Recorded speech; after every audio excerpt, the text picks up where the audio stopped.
Pneumonia. Pneumonia.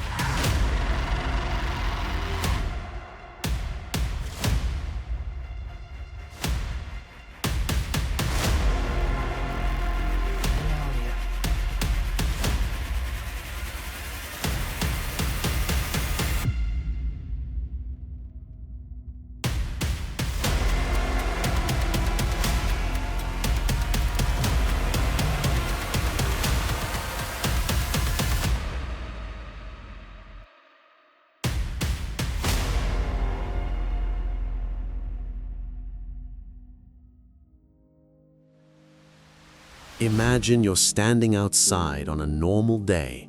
You take a deep, satisfying breath of air, and then, without warning, every single molecule of oxygen in the world simply disappears for 10 seconds. No warning, no countdown, no time to react. One moment, the atmosphere is 21% oxygen. The next moment, it's zero. This is Dr. What If, and today we're asking, what would really happen if the world lost all its oxygen for just 10 seconds? You might think, 10 seconds? That's nothing. I can hold my breath longer than that. And you'd be right, at least when it comes to your lungs. Your body wouldn't even have time to fully panic. You wouldn't instantly pass out. You wouldn't suffocate. Your breathing would still feel normal for those 10 seconds, but the world around you would be tearing itself apart. Oxygen isn't just the stuff you breathe. It's inside the air, the water, the rocks beneath your feet, the concrete holding up your city, the invisible shield protecting you from the sun. Take it all away, even for 10 seconds, and the illusion of stability shatters. As the oxygen vanishes, the first thing that hits you is pressure, literally. Oxygen makes up about 21% of the air around you. Remove it instantly, and the air pressure drops like you just teleported from sea level to a couple of thousand meters up a mountain in the blink of an eye. Your inner ears, which carefully balance pressure to keep your eardrums safe, don't have time to adjust. You feel a violent pop inside your head as your eardrums rupture, a sharp stab of pain, followed by ringing or sudden muffled silence. Around the world, billions of people experience the same thing at the same time. Then, everything that depends on fire simply dies. Combustion needs oxygen. No oxygen, no flames. Every candle, every campfire, every industrial furnace, gone, snuffed out instantly.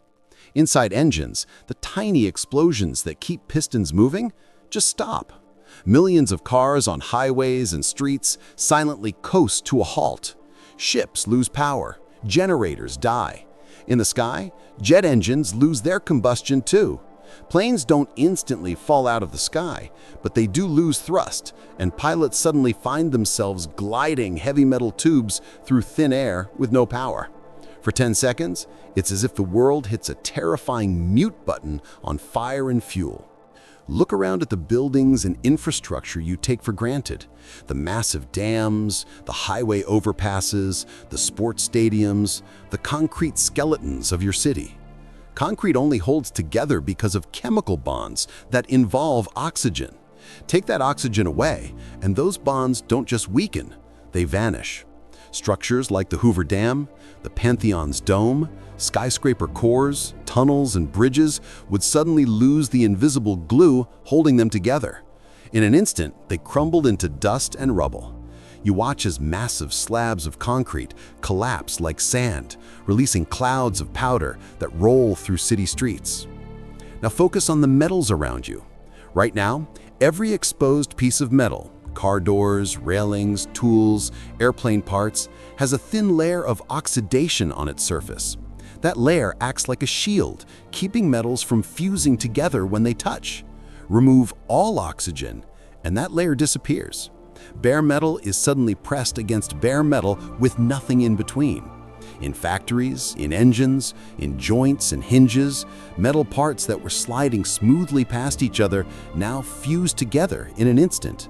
Doors jam permanently shut. Moving parts seize. Machinery locks up. If your ring or watch is pressed against a metal surface, you could feel it tug, stick, and refuse to move. Above you, the sky goes strange. Normally, sunlight scatters off particles in the atmosphere, especially off nitrogen and oxygen, giving us a bright blue sky.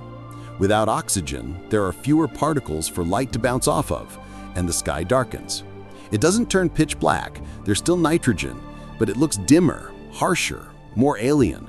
And while your eyes are trying to adjust to this eerie light, something far more dangerous is hitting your skin. The ozone layer, your invisible shield against the sun's ultraviolet radiation, is made of oxygen. Take away the oxygen, and for those 10 seconds, the ozone is gone too. Pure, unfiltered UV slams into the planet. It's like a brutal, invisible flash burn across exposed skin and eyes. You don't have time to scream before your cells are already taking damage. But oxygen isn't just in the air and ozone, it's also in water. H2O is 2 hydrogen atoms and 1 oxygen atom. Remove all oxygen, and water, as you know it, ceases to exist. For those 10 seconds, the oceans, lakes, and rivers on the surface undergo a catastrophic transformation. The bonds holding water molecules together break, leaving behind a chaotic mess of hydrogen and other fragments. You'd see the surface of the ocean churn and erupt with violent bubbles and steam-like effects, as if the seas are boiling from the inside. Ships would be thrown into chaos as the water beneath them suddenly changes density and behavior. Waves collapse, currents snap, coastal regions get hit with chaotic surges. And then there's the ground beneath your feet. Earth's crust is nearly half oxygen by mass, bound up in minerals like quartz and silicates. In this nightmare scenario, we're not just removing breathable oxygen, we're ripping oxygen out of solid rock itself. The minerals that make up the crust lose their structure. The outer shell of the planet starts to fracture and crumble. You feel the ground jolting under you as rocks crack apart, hills slump, and entire slabs of terrain destabilize. Buildings that survive the concrete collapse now topple as their foundations literally disintegrate. Roads buckle, mountains shed massive landslides, and the line between ground and rubble starts to blur.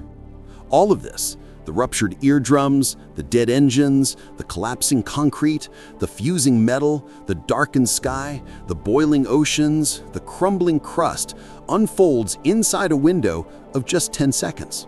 Too short for your lungs to fail, but more than enough time for civilization to take a hit it could never fully recover from.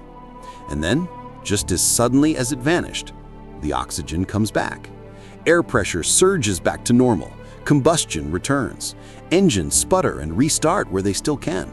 Fires flare back to life. The ozone layer begins to rebuild.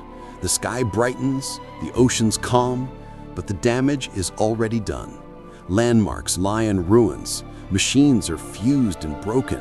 Planes have lost precious altitude.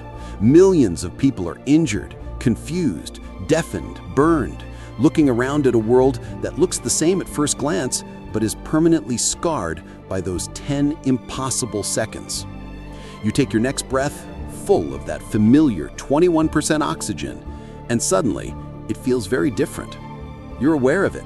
You're grateful for it, because now you know that oxygen isn't just air. It's the quiet foundation holding up almost everything you depend on. This is Dr. What If, and if you enjoyed this journey into a world without oxygen, smash that like button, hit subscribe, and tell me in the comments, what should we remove from the universe next, just to see what happens. Until next time, keep wondering, keep questioning, and never stop asking, what if?